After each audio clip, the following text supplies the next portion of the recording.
আপনারা দেখছেন news now, খবরের নতুন ভাষা। আগরতলায় ট্রাফিক ইন্সপেক্টর মুক্তা ঘোষের বিরুদ্ধে পূর্ব থানায় ডেপুটেশন জমা দিল ভারতীয় মজদুর সংঘ অনুমোদিত Tripura electric auto rickshaw union.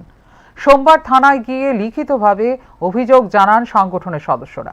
ইউনিয়নের দাবি, দীর্ঘদিন ধরে অটো ও ই রিকশা শ্রমিকদের কাছ থেকে অবৈধভাবে অর্থ আদায় করা হচ্ছে। প্রতিদিন শ্রমিকরা প্রতিনিয়ত হয়রানির শিকার হচ্ছেন।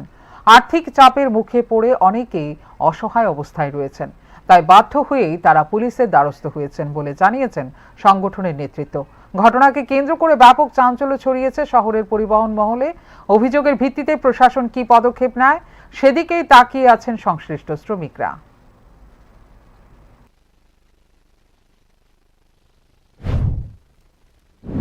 কি নাম? মুক্তা ঘোষ। ওনার বিরুদ্ধে আমি আরো একবার এমন রাস্তা অবরোধ করছিলাম, এখনো তিনি শুধরায়নি।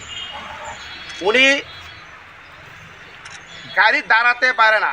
আমার সঙ্গে এই পূর্ব থানার ওসির সঙ্গে আগের ওসি তিনি ছিলেন, ওনার সঙ্গে কথা হয়েছিল, ঠিক আছে দাঁড়িয়ে শুধু নামাবে প্যাসেঞ্জার, এই সুযোগ দেবে।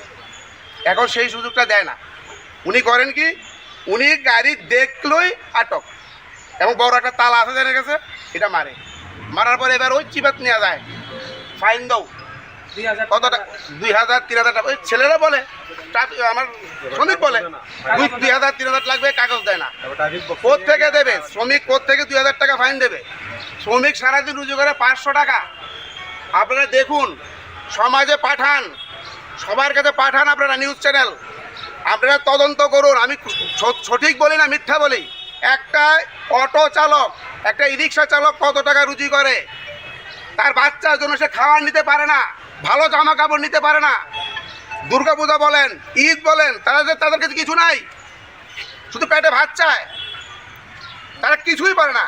এরপরও আমরা শ্রমিক এত অত্যাচার আমরা সহ্য করব না।